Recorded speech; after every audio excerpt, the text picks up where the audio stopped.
नमस्कार, मैं हूं सुमन श्रुति और आप देख रहे हैं इतिहास के आईने में आज का दिन। हर तारीख अपने साथ लाती है कुछ यादगार लम्हे, कुछ ऐतिहासिक घटनाएं जो हमें सिखाती है कि आज जो कुछ भी हमारे पास है वो वर्षों के संघर्ष और सोच का नतीजा है। चलिए जानते हैं 3 मई को घटित कुछ बड़ी घटनाओं के बारे में जो भारत ही नहीं बल्कि पूरी दुनिया के लिए अहम रही। आज का दिन सबसे पहले समर्पित है पत्रकारिता की आत्मा को, क्योंकि आज है विश्व प्रेस स्वतंत्रता दिवस यानी वर्ल्ड प्रेस फ्रीडम डे। इस दिन की शुरुआत 1993 में संयुक्त राष्ट्र महासभा द्वारा हुई थी, जिसका उद्देश्य था पत्रकारों की सुरक्षा और अभिव्यक्ति की स्वतंत्रता की रक्षा करना। आज जब हम बात करते हैं प्रेस की आज़ादी की, तो सवाल उठता है, क्या पत्रकार आज भी सच बोलने के लिए उतने ही आज़ाद हैं? रिपोर्टर्स विदाउट बॉर्डर्स की 2023 की रिपोर्ट के अनुसार भारत का स्थान 180 देशों में 161वां रहा है, जो कि पत्रकारों की स्थिति के लिहाज से चिंता का विषय है। भारत में पिछले कुछ वर्षों में पत्रकारों पर हमलों, गिरफ्तारी और मुकदमे दर्ज कराने की घटनाएं तेजी से बढ़ी है। 2020 से 2023 के बीच 180 से अधिक हमले दर्ज हुए और कई पत्रकारों को राष्ट्रद्रोह या आतंकवाद निरोधक कानूनों के तहत निशाना बनाया गया। 2023 में करीब 6 पत्रकारों की हत्या हुई, जिनमें से 2 की हत्या रिपोर्टिंग के दौरान हुई। कई राज्यों में पत्रकारों पर मुकदमे, सरकारी विज्ञापनों के जरिए मीडिया हाउस पर दबाव और सोशल मीडिया की निगरानी, ये सब प्रेस की स्वतंत्रता को चुनौती देते हैं। इंटरनेट शटडाउन जैसी घटनाएं भी इस बात का संकेत हैं कि सूचनाओं को नियंत्रित करने की कोशिशें तेज हुई है। 2022 में भारत में सबसे ज्यादा 84 बार इंटरनेट बंद किया गया था। पत्रकारों के लिए आरटीआई कार्यकर्ता, ग्रामीण रिपोर्टर और स्वतंत्र पत्रकार सबसे ज्यादा असुरक्षित माने जाते हैं। कुछ राज्यों में पत्रकारों को राजद्रोही कहकर चुप कराने की कोशिशें भी देखने को मिली है। सरकार की भूमिका एक डबल एज जैसी हो गई है।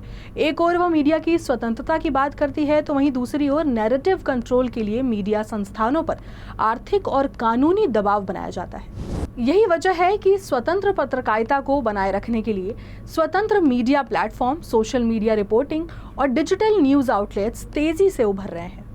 यूनेस्को हर साल इस दिन को एक थीम के साथ मनाता है। 2025 की थीम है reporting in the brave new world, the impact of artificial intelligence on press freedom and the media, यानी कि नई दुनिया में पत्रकारिता, प्रेस स्वतंत्रता पर आर्टिफिशियल इंटेलिजेंस का प्रभाव। इसका उद्देश्य ये समझाना है कि एआई कैसे पत्रकारों की मदद कर सकता है और नई चुनौतियां भी पैदा कर रहा है, जैसे कि deep fake videos, censorship algorithm और सर्विलांस टूल्स के जरिए निगरानी। ब्रुसेल्स में आयोजित यूनेस्को सम्मेलन में इस बार गहन चर्चा हो रही है, जिसमें दुनिया भर के पत्रकार, नीति निर्माता और मीडिया विशेषज्ञ शामिल हैं। भारतीय पत्रकारों ने आपातकाल से लेकर आज तक कई बार सत्ता से टकराकर सच की आवाज बुलंद की है। फिर चाहे वो बोफोर्स घोटाला हो, निर्भया कांड या हालिया पहलगाम आतंकवादी हमला, हर बार पत्रकारिता ने लोकतंत्र के लिए सवाल पूछे हैं और जवाब भी मांगे हैं। लेकिन अब समय है जब न केवल पत्रकारों को बल्कि समाज को भी अपनी अभिव्यक्ति की स्वतंत्रता की रक्षा के लिए खड़ा होना होगा। अब आगे बढ़ते हुए बात करते हैं आज के दिन से जुड़ी कुछ और ऐतिहासिक घटनाओं की। 3 मई 1913 को भारत की पहली मूक फिल्म राजा हरिश्चंद्र का सार्वजनिक प्रदर्शन हुआ था। दादा साहेब फाल्के द्वारा बनाई गई ये फिल्म भारतीय सिनेमा की नींव मानी जाती है। तब किसी को अंदाजा नहीं था कि ये छोटा सा कदम एक दिन बॉलीवुड जैसी विशाल इंडस्ट्री का रूप ले लेगा। आगे बढ़ते हैं। 3 मई 1973 भारतीय संविधान के इतिहास में एक ऐतिहासिक दिन। सुप्रीम कोर्ट ने केशवानंद भारती बनाम केरला सरकार केस में फैसला सुनाया और इस निर्णय में संविधान के मूल ढांचे की अवधारणा दी गई, जिसका मतलब है कि संसद संविधान में बदलाव तो कर सकती है लेकिन उसके मूल ढांचे को नहीं छू सकती। ये फैसला आज भी भारतीय लोकतंत्र की रक्षा में एक ढाल की तरह है। आगे बढ़ते हैं। 3 मई 1844 में अमेरिका में पहली बार टेलीग्राफ द्वारा सूचना भेजी गई। ये संचार की दुनिया में एक क्रांति थी, जिसने आने वाले युग को तेज, अधिक जुड़ा हुआ और ज्यादा जागरूक बनाया। अब बात करते हैं एक ऐसे कलाकार की जिन्होंने भारतीय सिनेमा को अंतर्राष्ट्रीय मंच पर पहचान दिलाई। सत्यजीत रे उनका जन्म आज ही के दिन 3 मई 1921 में कोलकाता में हुआ था। वे सिर्फ एक फिल्म निर्देशक नहीं थे, बल्कि लेखक, संगीतकार, चित्रकार और पटकथा लेखक भी थे। उनकी फिल्मों में भारतीय समाज की सादगी, गहराई और मानवीय संवेदनाओं को बड़ी खूबसूरती से दर्शाया गया।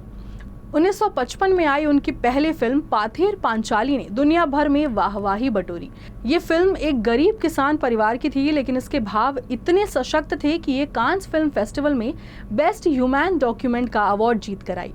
इसके बाद अपूर संसार, चारुलता, अरनेयर दिन रात्रि जैसी फिल्मों ने सत्यजीत रे को विश्व सिनेमा का हिस्सा बना दिया। इतिहास के आईने में आज का दिन में बस इतना ही। कल फिर मिलेंगे एक और तारीख की दास्तान लेकर। तब तक के लिए आप बने रहिए हमारे साथ और देखते रहिए यूसीएन न्यूज़। धन्यवाद।